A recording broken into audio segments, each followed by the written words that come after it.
person on the GG line. I have a description of a male white, 25 to 30 years old, wearing a brown jacket, jeans, armed with a gun. See the description, we're checking you out. Sir, just relax. Move or your fucking head off! Police officers, don't shoot. I'm on the job now. I come on the day. I got this shield. Central 1013, Clinton, Washington, Fort Wood. We need assistance. My phone gets down. When I hear someone make an unprofessional remark, I'm not sure it's a cop. I'm not sure who it is. I just know there's a lot of fear involved. I mean, if I turn my head for a minute, I don't know if the guy on the wall's gonna jump on me or the guy behind me is gonna shoot me. I'm in a no-win situation. It's tricky and scary.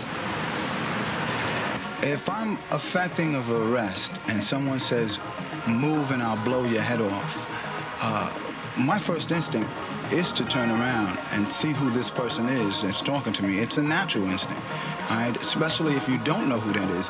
That represents to me a danger of somebody having an object, and the first thing you're going to think of is a gun. If I'm doing my job and someone comes behind me and says, move and I'll blow your fucking head off, I think that I'm being now a victim of a robbery. Or worse, maybe this is another backup to the arrest I was making, and now he's got me and I'm, it's a bad situation. Working undercover and I hear someone not use the right terminology as far as police don't move or anything that I cannot relate to, then I'm thinking this other person is not a police officer, and I'm scared. And what I'm gonna do is try to protect myself, and I will try to turn around and maybe fire a couple shots at this person.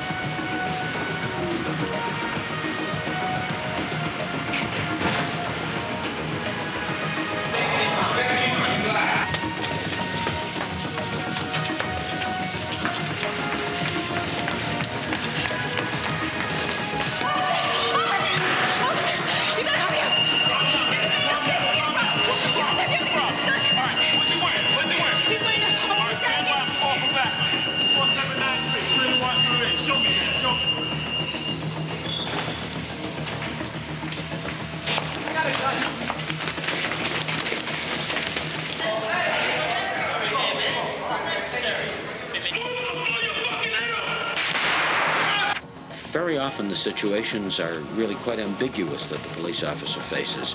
It's not clear if the man in the black hat is the perpetrator or not. He may be a Hassid, and the perpetrator may be somebody else.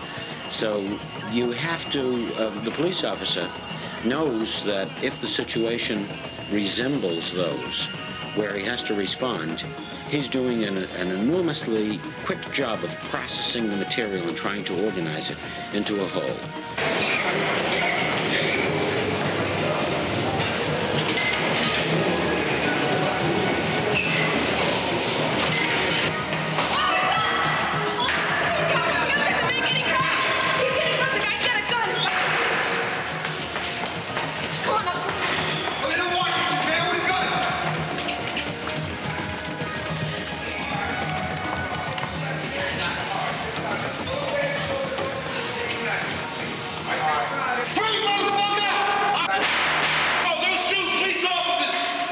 You have to teach these officers, the challenging officer, he has to say what he's taught, and that is, for all intents and purposes right now, police don't move unless they come up with another type of statement.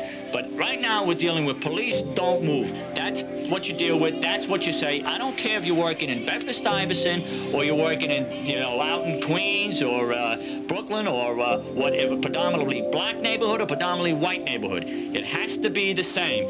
I think that was one of the reasons why it was important for police officers to say police. If you're a police officer, identify yourself as police. Don't move. If they train you in the training programs that we have to utilize, police don't move, that's exactly what you should do.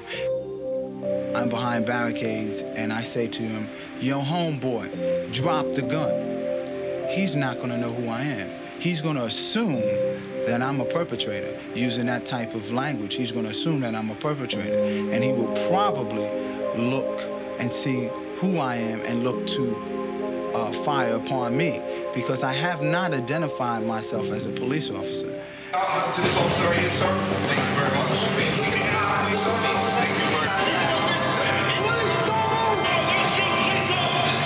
Now that's the way it's supposed to happen, but it doesn't always happen that way.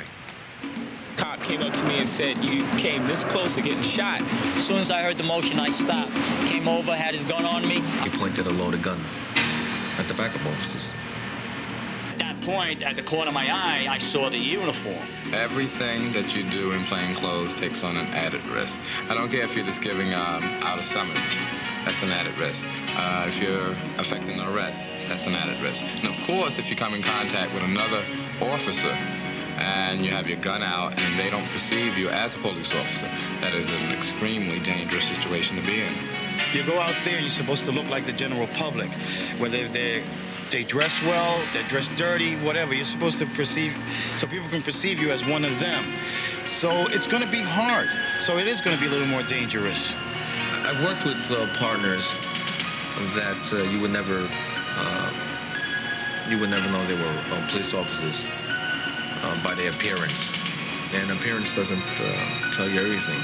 I've dressed up where I put a hood up working in certain areas with a hood over me, my dirty dungarees, and picking garbage as I go along the platform, and the guy sees me with a gun. Does he think of a cop? I don't know. But yeah, I think it's just a dangerous situation for everybody.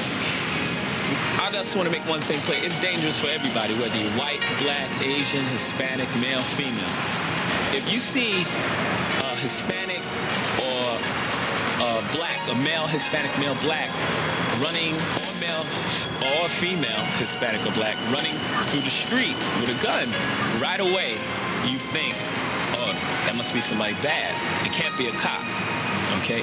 If you see a male white running through the street in a minority area, a lot of people will think, oh, that's the man, that's 5-0, that's a police officer, a cop. If most officers have had the experience of having the bulk of the offenders that they work with, or that they've had to handle, being of an ethnic background, then ethnicity in itself becomes one of the cues for them. And therefore they're somewhat more suspicious. And it's inescapable. That's inescapable. We all are the products of our own experience. I was just jumped on, thrown against the floor, up on the car, slapped around, cursed at. I took a beating. The chances of possibly that officer, that black or Hispanic officer, being shot is probably a little higher. And out of nowhere, a cop came from around the corner, fired a shot at us approximately 10 feet away. And needless to say that I was petrified, but situations like that do occur. In fact, he told me later he was going to shoot me without issuing a warning as we're trained in the academy. It really shook me up. I would like to say one thing. When a man is going to shoot you and you look in his eyes, you know, in fact, he is going to shoot you.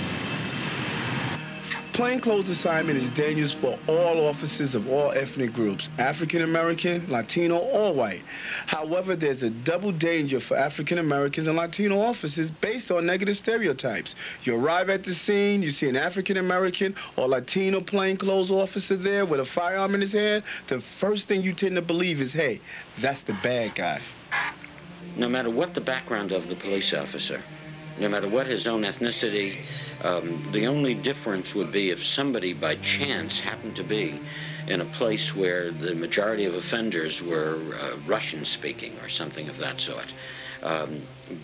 But that's very rare. The majority of officers face offenders who are either black or Hispanic, and in the main, although obviously not in every case, and that adds a touch of suspiciousness to their treatment of, and their perception, their view of anybody who's of those ethnic groups.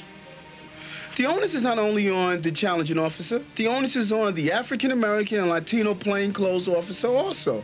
Because of negative stereotypes, he must realize he has to take extra precaution while he's out there to ensure his safety. Anytime you take action in plain clothes, it's very important that you do things tactically correct. You have to send off all the proper signals. You have to have the radio in your hand. You have to have the color there on your forehead, if you can get it there. Anytime you take that gun out, you have to send out extra signals. Shield around your neck, radio out, color of the day, speak in a loud and clear voice. Police, don't move. So it's very important to understand, as an officer being challenged, to remain calm and follow the directions of the challenging officer. Even if he says something that you don't agree with, follow his instructions. If I'm challenged, I'm in plain clothes, and somebody says, police don't move, that's exactly what I'm going to do. In my mindset, I'm literally going to freeze at that point, because I know the possibilities that there's a weapon trained on my back or whatever, and that if I do the wrong thing, something tragic may very well happen.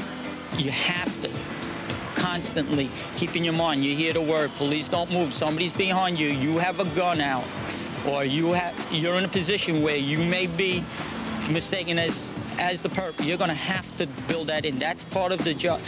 Let them know I'm a police officer and letting them what the situation is. It's a robbery, the guy's got a weapon, so they can cover me too.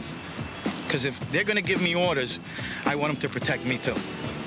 When we run, sometimes if we have time, we put the shield around our neck and throw it behind our back if we're running. And I have to say for myself, in situations where you saw that guys running down the street with the headbands on, you immediately realize, oh, those are cops. Uniform is in charge because it's identifiable. Shields are out, color of the day could be out, radio could be out. And they still have, people know who they are. They don't know who you are. You run in the path, you don't run ahead of path. There's just little things you have to do where you don't get hurt. When I'm working in plain clothes, whether I hear police don't move or anything I hear, any challenge, I have to remember that I'm in a bad tactical position and I don't move.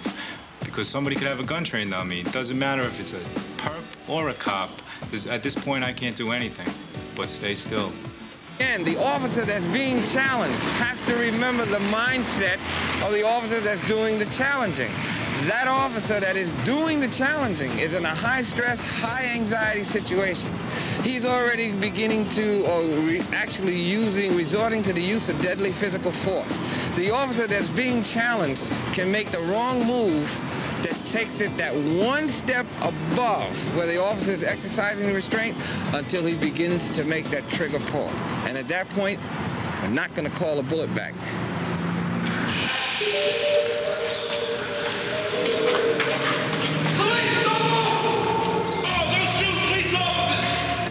You have to be very observant of what's around your area.